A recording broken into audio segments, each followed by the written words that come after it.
Mi familia me usó durante años, hasta que les dije la verdad y los dejé sin nada. No sé en qué momento me di cuenta de que mi lugar en la familia nunca estuvo a mi alcance. Tal vez fue cuando mi madre, con ese tono entre burla y desdén, se rió de mi sueldo comparándolo con el de mi hermano. Tu hermano gana más. Por eso es mi hijo favorito.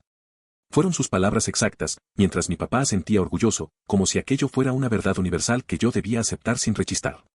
Soy Fernando. Tengo 32 años y soy veterinario. Desde que era niño supe que mi vida estaría ligada a los animales. No era solo porque me gustaran, sino porque me sentía más comprendido por ellos que por las personas. Un perro no te menosprecia, un gato no se compara contigo, y un caballo enfermo nunca te hará sentir que vales menos que tu hermano menor. Pero crecer en mi casa fue otra historia. Mis padres, María y Luis, nunca vieron mi profesión como algo digno de admiración. Menos aún cuando tenían a Nelson. El menor, el encanto personificado, el eterno favorito. Nelson siempre supo cómo ganarse a la gente. Desde niño tenía esa chispa que lo hacía caer bien donde fuera, hasta el punto de convertir cualquier sala en su escenario personal.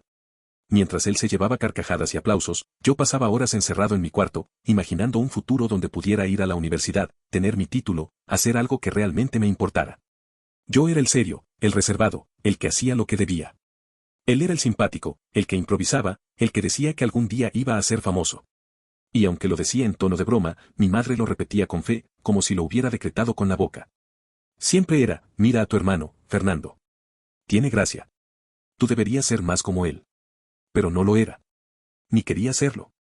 Los años pasaron y nuestras diferencias se hicieron más grandes. Mientras yo trabajaba duro para pagar mis estudios, Nelson apenas terminaba la escuela y se dedicaba a grabar videos absurdos para redes sociales.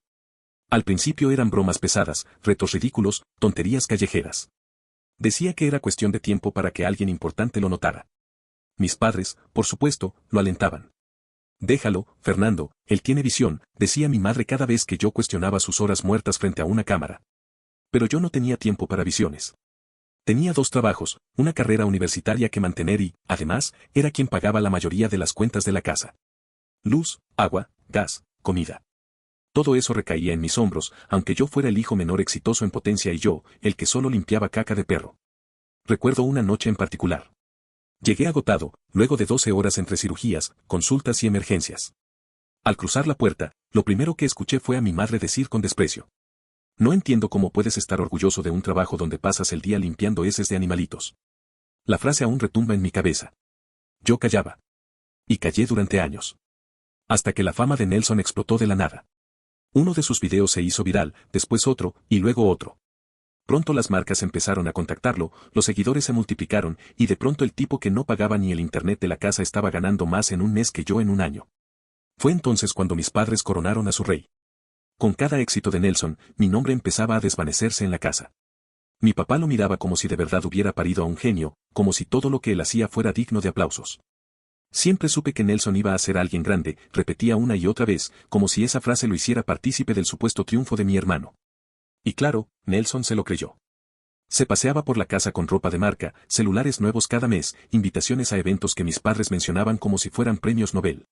Yo solo veía en él a un niño que nunca creció, que nunca aprendió lo que significaba esforzarse por algo real. Pero lo que más me dolía no era que él ganara dinero. Era que, aún así, no contribuía en nada. Seguía viviendo con nosotros, sin pagar un peso, sin ofrecerse jamás a poner algo para los servicios o la comida. Nunca, ni siquiera cuando ya era evidente que ganaba más que cualquiera de nosotros.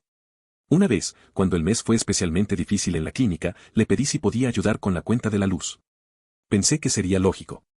Después de todo, con su estilo de vida, aquello era calderilla.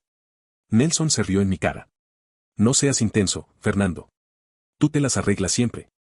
Yo tengo mis cosas. No me andes metiendo en tus problemas.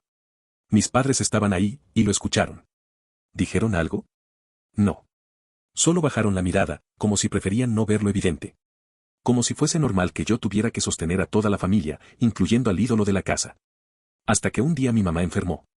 Primero fueron molestias en el pecho, luego falta de aire. La llevamos al hospital, donde le diagnosticaron una inflamación pulmonar que requería medicamentos costosos. ¿Y quién los pagó? Yo, por supuesto. Lo hice sin pedir nada a cambio, sin pensar 2 veces. Pero lo que nunca olvidaré fue la reacción de Nelson cuando le pedí ayuda. Uy, no, mira, yo justo ahorita ando ajustado. Además, ustedes saben que lo mío es invertir en mi carrera. Eso es lo que nos va a sacar adelante a todos. A todos. Como si alguna vez hubiera sacado a alguien de algún lugar. Durante las semanas que siguieron, trabajé turnos dobles, pedí adelantos en la clínica, incluso vendí algunas cosas para cubrir todo lo que se necesitaba. Mi madre se recuperó, pero ni una vez me dio las gracias. En lugar de eso, cuando llegaba rendido a casa, me decía: ¿supiste? Nelson fue invitado a un evento de una marca famosa, está en otro nivel, Fernando. Deberías aprender de él. Y ahí estaba yo. Cubierto de cansancio, con las manos lastimadas por tanto trabajo, escuchando cómo me comparaban con alguien que no había movido un dedo para ayudar. Hasta que un día, Nelson anunció que se iba de la casa. Dijo que merecía un lugar mejor, con gente a su nivel. Se fue sin mirar atrás, sin dejar un peso, sin preguntarse si mis padres, sus padres, podrían arreglársela solos. Mis padres lo defendieron. Él no puede estar atado a nosotros, dijeron. Tiene que vivir su vida. Yo no dije nada, pero algo dentro de mí empezó a romperse de forma definitiva. Nunca pensé que el dolor pudiera ser tan silencioso. Durante meses seguí sosteniendo la casa como si nada hubiera cambiado. Pero todo había cambiado. Cada comentario, cada mirada de decepción disfrazada de consejo, cada comparación constante con Nelson me atravesaban como pequeñas agujas que, poco a poco, fueron dejando heridas que ya no podía ignorar. Mis padres seguían hablando de él aunque ya no viviera con nosotros. Me mostraban fotos de sus viajes, sus compras, sus fiestas. Mi papá incluso se atrevió a enseñarme un video donde Nelson salía manejando un carro deportivo de último modelo. Mira, Fernando. Así es como se vive. No con ese carrito viejo que tienes tú. Sentí la sangre hervir. No porque me importara su carro, sino porque yo estaba ahí, día tras día, pagando todo mientras ellos lo idolatraban a kilómetros de distancia. Hasta que llegó esa cena. Mis padres decidieron organizar una reunión familiar. Insistieron en que debía ir, que era importante, que Nelson iba a estar. Yo no quería. Sabía perfectamente lo que iba a pasar, pero terminé cediendo. No por ellos, sino por ese pequeño deseo que aún quedaba en mí de que, tal vez, todo no estaba perdido. Pero me equivoqué. Desde el momento en que Nelson cruzó la puerta, la casa se convirtió en su escenario. Mis padres lo rodearon como si fuera un artista de cine.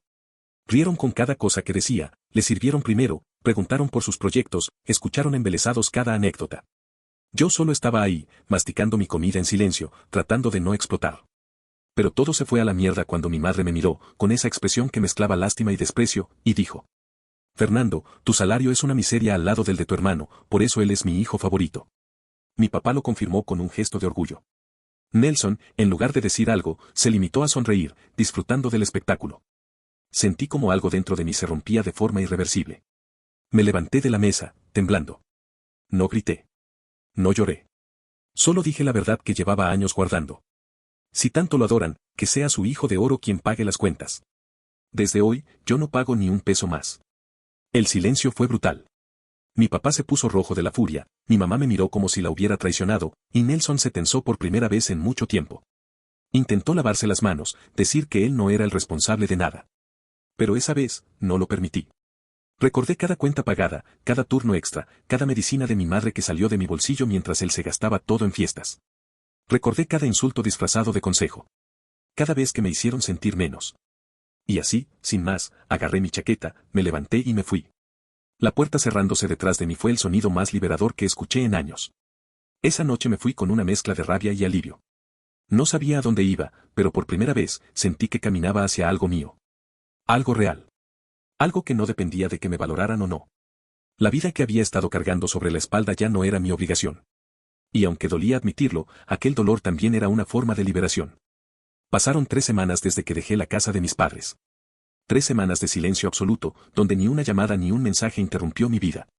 Y aunque al principio me costó acostumbrarme a esa nueva libertad, pronto me di cuenta de que era justo lo que necesitaba.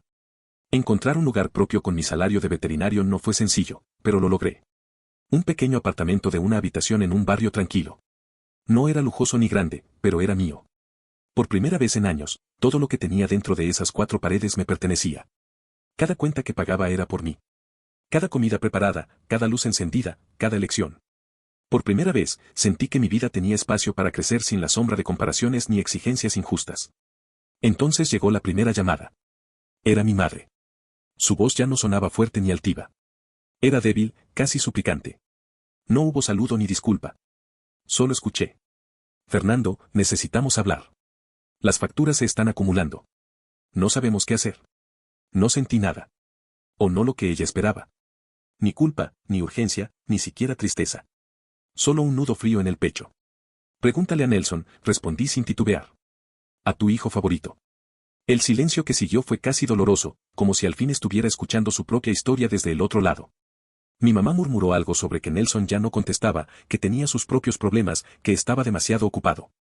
Y ahí, como si el universo me confirmara lo que siempre supe, entendí que el ídolo se había borrado también de sus vidas. Yo ya no regreso, le dije con una calma que a mí mismo me sorprendió.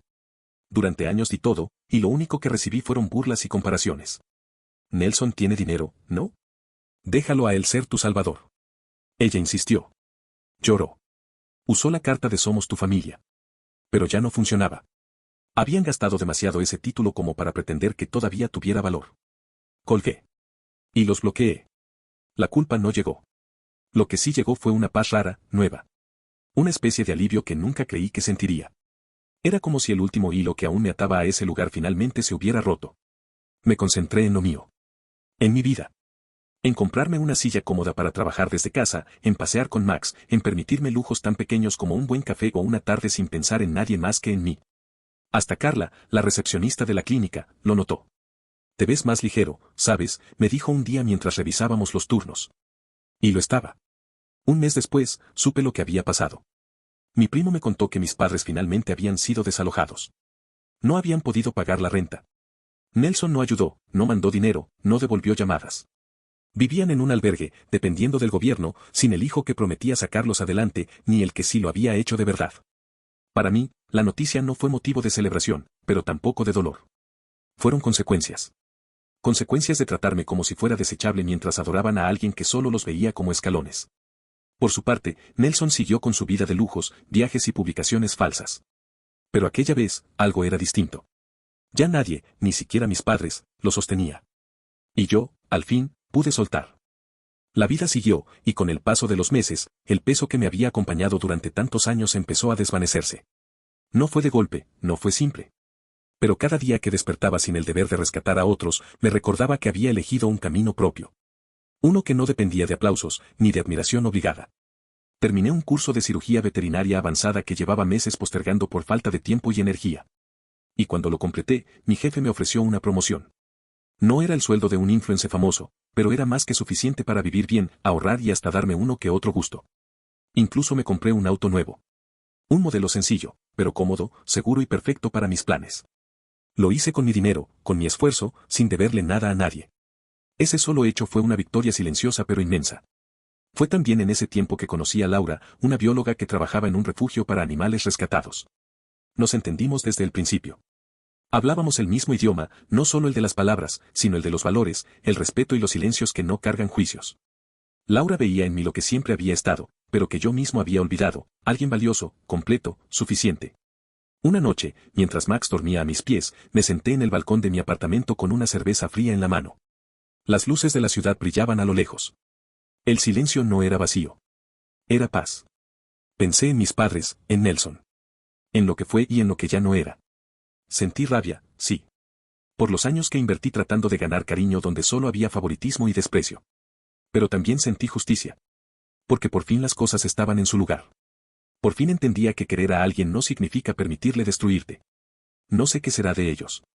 Si alguna vez me buscarán o si Nelson seguirá persiguiendo la fama como si fuera eterna.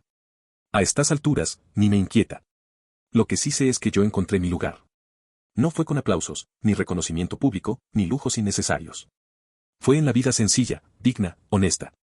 En la gratitud de los dueños que me confían a sus mascotas. En la mirada de Max cuando me espera en la puerta. En las charlas con Laura sobre nuestros sueños. En la certeza de que valgo, sin tener que demostrarlo. Por primera vez en mucho tiempo, soy yo. Sin cargas ajenas. Sin comparaciones. Sin cadenas invisibles. Y eso, al final, es lo más parecido a la felicidad que he conocido. No olvides dejar tu opinión en los comentarios, dejar tu like y compartir este video.